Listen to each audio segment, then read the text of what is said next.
সঙ্গে এই জঞ্জালগুলো যেগুলো 15-16 বছরে তৈরি হয়েছে, এই জঞ্জালগুলোকে সরিয়ে প্রায় সব ক্ষেত্রেই, প্রশাসনিক ক্ষেত্রে, নির্বাচন কমিশনের ক্ষেত্রে, বিচার বিভাগে, সামাজিক ক্ষেত্রে, সব জায়গায় এই জঞ্জালকে সরিয়ে সংস্কারের মধ্য দিয়ে নতুন একটা বাংলাদেশ নির্মাণ করার ভিত্তি প্রস্তুত করার জন্য আকাঙ্ক্ষা রয়েছে। আপনি জানেন 2 বছর আগে থেকে আমরাও রাষ্ট্র কাঠামো পরিবর্তনের জন্য 31 দফা দিয়েছিলাম। সেই 31 দফার পক্ষে আমরা আন্দোলন করছি।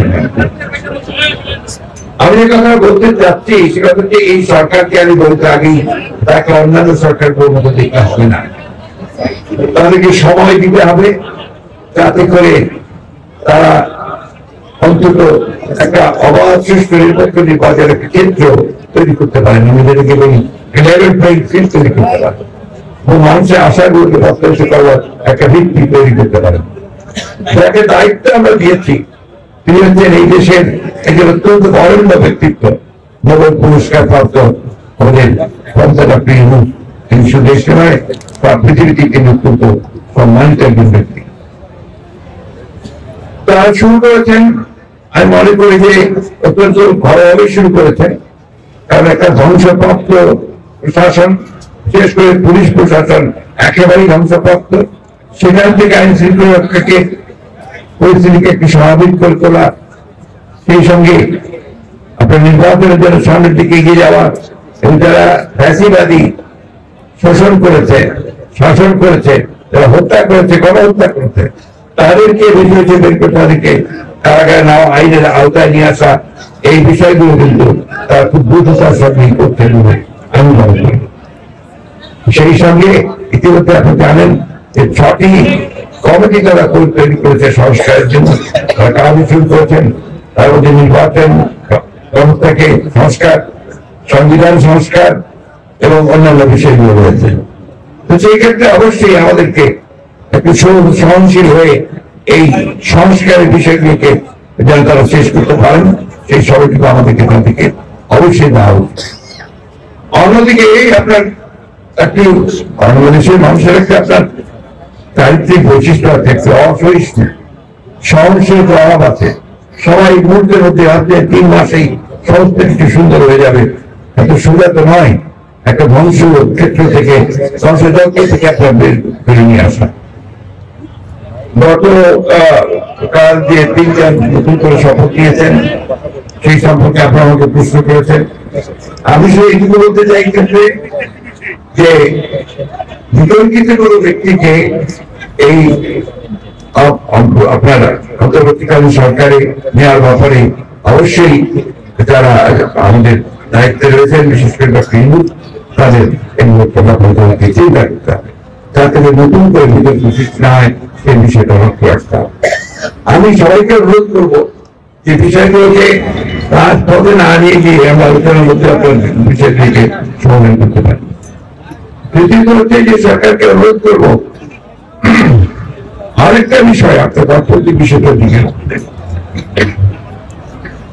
লক্ষ্য দেওয়ার জন্য, লক্ষ্য করার জন্য। এখনো জিনিসপত্রের দাম নিয়ন্ত্রণে আসেনি, বলতে পারছে তেল, ডাল, লবণ দাম বেড়েছে, এগুলোকে নিয়ন্ত্রণে আনার জন্য চেষ্টা করতে হবে। আর একটু বিজিও হতে হবে। সরকার যে কাজ করছে সেটা মানুষকে বোঝার জন্য তাকে সামনে আসতে হবে, এবং সেগুলোকে মানুষ ফিল করে যে সরকার কাজ করছে। দ্বিতীয়ত হচ্ছে যে এমন কিছু করা সঠিক হবে না যেটা নতুন করে একটা বড় রকমের বিতর্ক সৃষ্টি হয়। এই বিষয়গুলো থেকে আমি লক্ষ্য রাখবো, অনুরোধ করবো।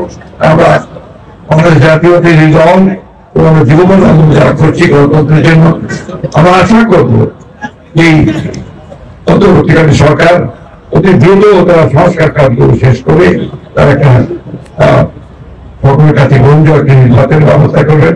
কারণ নির্বাচন হচ্ছে গেটওয়ে টু ডেমোক্রেসি। আমরা যেখানে যেতে চাই প্রধান ফটো করতে একটা নির্বাচন।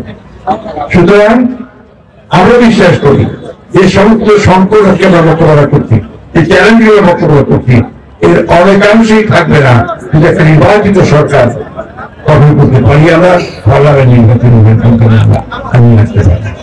আমি আবার সব শেষে আসলে গুরুকে আন্তরিক ধন্যবাদ এবং কৃতজ্ঞতা জানাতে চাই, তিনি এই টুর্নামেন্টের আয়োজন করেছেন।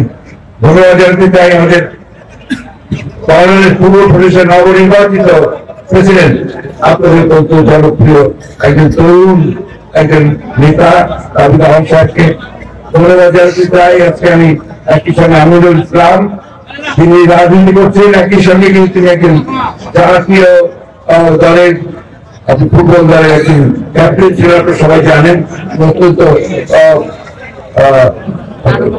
অত্যন্ত নাম করে সে কিন্তু এখন ছিলেন সেখানে। আমি সেখানে ধন্যবাদ জানাতে চাই তাকে, আমি তার আতিথেয়তার জন্য সেজন্য তাকে আন্তরিকভাবে ধন্যবাদ কৃতজ্ঞতা চাই। লালমনিরহাট আমার অত্যন্ত প্রিয় জায়গা, আমি প্রায় আসতে চাই।